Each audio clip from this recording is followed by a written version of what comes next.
देखिए अब क्या पढ़ना है, संख्या पर आधारित प्रश्न।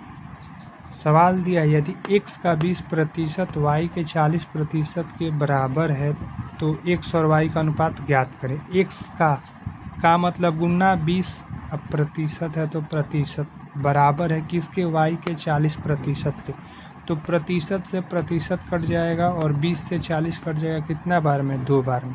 तो x के सामने क्या है 2 और y के सामने क्या है, कुछ नहीं है तो क्या है 1। तो x और y का अनुपात कितना हो जाएगा, 2:1 हो जाएगा। अगला क्वेश्चन क्या दिया है, यदि x का 20%, y के 30% तथा z के 40% का मान बराबर है तो बताएं कि x और y तथा z का अनुपात क्या होगा। x का 20% बराबर है y के 30% तथा बराबर है z के 40% के। तो प्रतिशत से प्रतिशत तीनों जगह कैंसिल हो जाएगा, 0 से 0 कट जाएगा, तो क्या बचेगा 2x बराबर 3y बराबर 4z।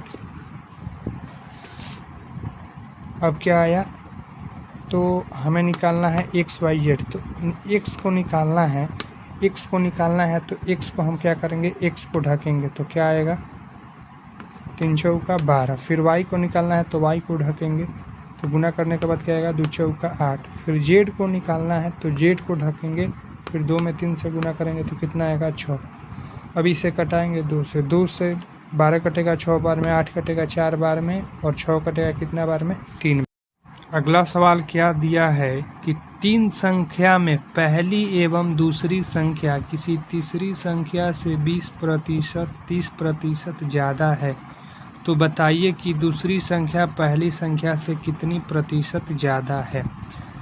तो हमने 3 संख्या मान लिया, पहला, दूसरा और तीसरा। सवाल में क्या बोला है कि पहली एवं दूसरी संख्या तीसरी संख्या से 20% और 30% ज़्यादा है, तो हमने तीसरी संख्या को क्या माना 100% या 100 मान लिया।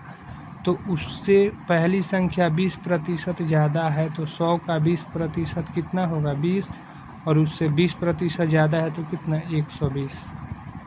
फिर दूसरी संख्या तीसरी संख्या से 30% ज़्यादा है यानी 130। 130 कैसे आया है, तो 100 का 30% निकाले तो कितना आया 30, और 100 से ये कितना ज़्यादा है 30 ज़्यादा है यानी कि 130 हो गया। तो फिर बोला है कि दूसरी संख्या पहली संख्या से कितनी प्रतिशत ज़्यादा है, तो दूसरी संख्या पहली संख्या से कितना ज़्यादा दिख रहा है, तो 10 दिख रहा है। और किस से, पहली से यानी 120 से, तो ये 1 0 से 1 0 कट जाएगा और प्रतिशत में लाने के लिए हमें 100 से गुना करना होता है। तो 100/12 यानी 8×1/3% हमारा आंसर हो जाएगा। अगला क्वेश्चन CGL मेंस में पूछा हुआ है, यदि 240 का A% C है और A का C% 117.6 है तो A+C का मान ज्ञात करें। पहले देखिए क्वेश्चन में क्या दिया है कि 240 का A प्रतिशत का मतलब बट्टा 100, 1 0 से 1 0 कट गया, तो C का मान हम लोग मान लेते हैं कि 24 A बट्टा क्या हो गया 10 हो गया। फिर आगे क्या दिया है कि A का C% 117.6 है। A और C के जगह पर हम क्या लिख सकते हैं, C के जगह पर 24 A/10 लिख सकते हैं और प्रतिशत के लिए 1/100। ठीक, प्रतिशत के लिए 1/100, ये दशमलव हटेगा तो नीचे क्या आएगा 0, 1 0 से 1 0 कट गया।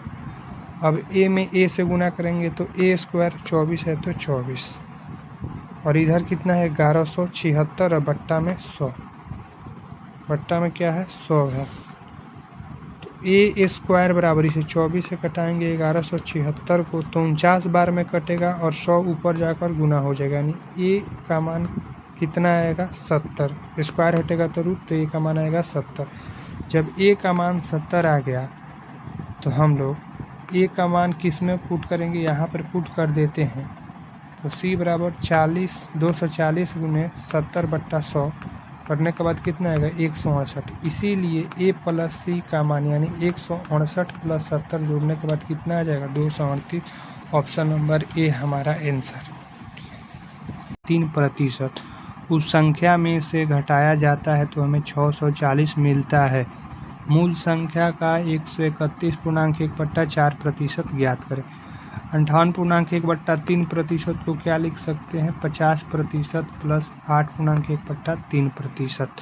50% का मान 1/2 और 8.1/3% का मान 1/12। आप डायरेक्ट भी लिख सकते थे यहाँ पे 7/12।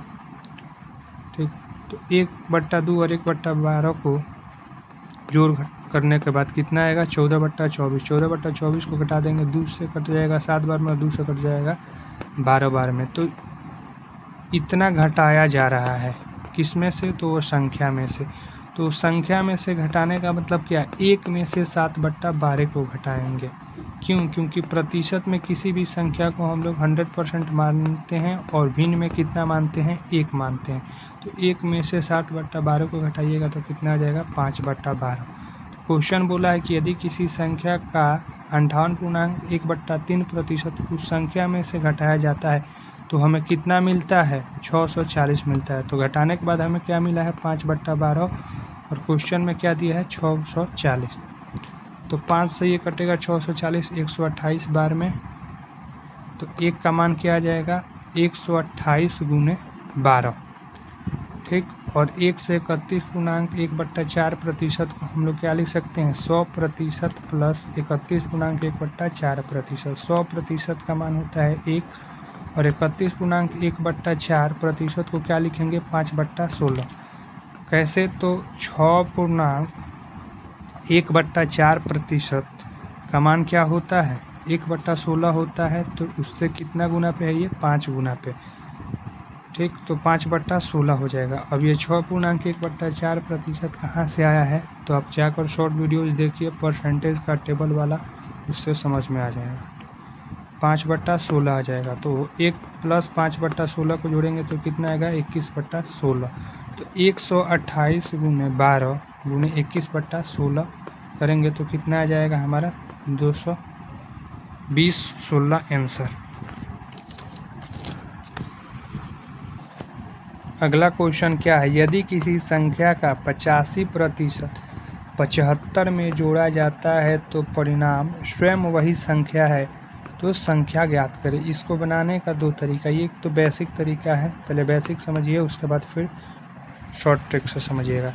तो हमने मान लिया वह संख्या क्या है? x है, और क्वेश्चन में क्या बोला कि किसी संख्या का 85% 75 में जोड़ा जाता है। 75 में वह संख्या माना है x, तो x का 85% 17/20। 17/20 का मतलब क्या? 85% का मतलब 100 और 5 से कटेगा 85 17 बार में और 100 कटेगा 5 से 20 बार में, इसीलिए हमने 17/20 लिखा है। तो 17 में 1 से गुना करेंगे तो 17x हो जाएगा और 20 इधर जाकर इससे गुना करेगा तो कितना हो जाएगा? 1500 और बट्टा में 20। 1500 अपने जगह पर है, 17x और भी अपनी जगह पर है, 20 इधर जाएगा तो गुना कर देगा। ठीक, तो 20x में से 17x जाएगा तो 3x बराबर कितना? 1500। इसलिए x का माना गया कितना? 500, और हमने x को क्या माना है? वह संख्या माना है। ठीक, ये हुआ बेसिक तरीका। और आते हैं शॉर्ट ट्रिक से। देखिए सवाल में क्या दिया है कि यदि किसी संख्या का 85% 75 में जोड़ा जाता है तो परिणामी संख्या वह स्वयं संख्या आती है। यानी कि वो संख्या, कोई भी संख्या अपने आप में 100% होता है। तो 85% तो पहले से है, और 75 जब जोड़ा जाता है या 75 में उसे जोड़ा जाता है तो वह संख्या क्या आ जाती है? खुद स्वयं आ जाती है। यानी कि वह संख्या कितनी आ जाती है? 100% आ जाती है। तो 100% लाने के लिए उसे कितना जोड़ा जा रहा है? 75। 75 तो ये आपके अंक में जोड़े जा रहे हैं संख्या, और प्रतिशत में हमें कितना जोड़ना पड़ेगा? 15% जोड़ना पड़ेगा तो वह संख्या आ जाएगा। यानी कहने का मतलब क्या है कि 15% का मान 75 दिया है तो हमें 100% का मान यानी वह संख्या निकाल देना है। तो 15% का मान 75 दिया है, तो 15 से ये 75 कितना गुना है? 5 गुना है। तो 100% का मान कैसे निकल जाएगा? 500। कैसे?